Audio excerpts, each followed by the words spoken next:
আল্লাহু লা ইউহিব্বুজ জালিমিন, কোন জালেমকে আমি ভালোবাসছি না, বাসবো না। এটা মোজারে বর্তমান ভবিষ্যৎ, প্রেজেন্ট ফিউচার। এজন্য জালেম ছাড়া তাদের কপাল বড় খারাপ। আপনার দুনিয়াও শেষ, আখিরাত তো শেষই।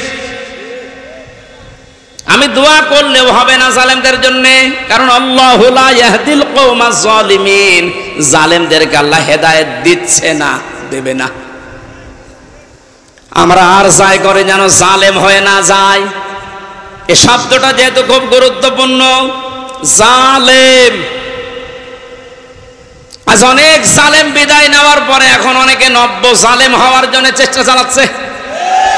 গতকালকে চুয়াডাঙ্গার একটা খবর শুনলাম, আমি কোরআনের আয়াতের সাথে মিলিয়ে আশ্চর্য হয়ে গেছি।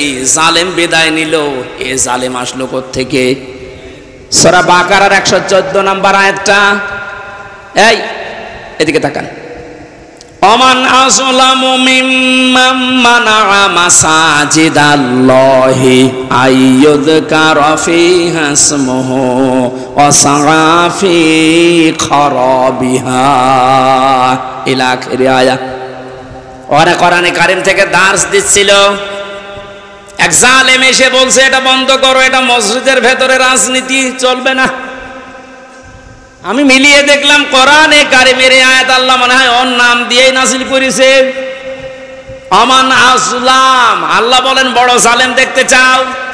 আমি আল্লাহর দৃষ্টিতে সবচাইতে বড় জালেম ওই লোকটা, মিম্মাম মানা মাসাজিদ আল্লাহ, যে লোকটা আল্লাহর মসজিদের ভেতরে নিষেধ করে, আইয়ুযকারা ফীহা ইসমুহু, তার নামের জিকির করতে, তার নামের আলোচনা করতে আল্লাহর ঘর মসজিদে যারা নিষেধ করে এরা আল্লাহর দৃষ্টিতে বড় জালেম। আমরা মনে করছি জালেম হয়তো বিদায় হয়ে গেছে, না, এখনো নব্য জালেম তৈরি হচ্ছে। এজন্য জালেম যদি কেউ হয়ে থাকেন, বুঝে হন আর না বুঝে হন, থামেন, আপনার কপালে আগুন লাগবে।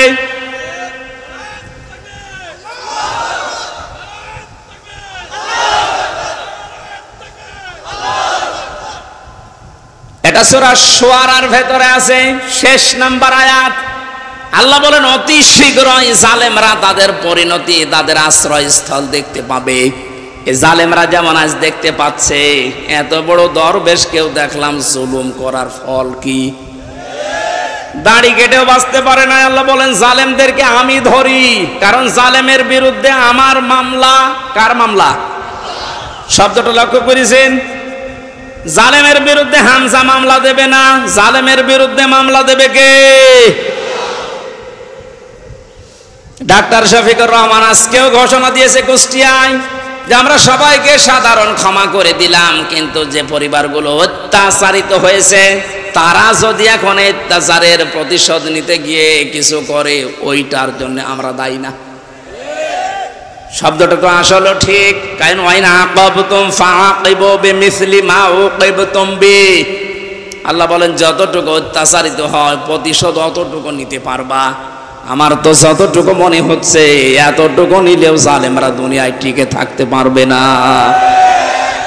আপনাকে ব্যারিস্টার আরমানের মতো 8 বছর যদি মাটির নিচে ওই কবরের ভেতরে রাখা যায়, আপনি যত বড় জালেম হন এমনি মরে যাবেন। আল্লাহ তো বলেছে যতটুকু করেছে অতটুকু করো, আপনি পারবেন?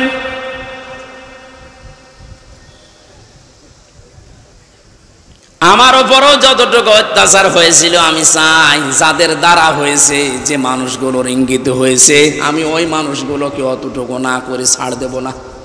যে যা বলে বলুক গা। এখন যদি না মাফ করে দেন, না, কিসের মাফ? কোনো মাফ নেই আপনার কারণে। আমার ছোট মেয়েটা আমার এখনো পর্যন্ত চেনে না। দোষ করে যদি আপনি শাস্তি দিতেন আমি মেনে নিতাম, কিচ্ছু জানি না আপনি কেন আমার জীবনে এই কাজ দিলেন। আর যেভাবে রেখেছিলেন আমাকে আর মাওলানা মামুনুল হককে, কোনো আলেমকে এত কষ্ট আমার বাংলাদেশে আমি আর শুনি নাই।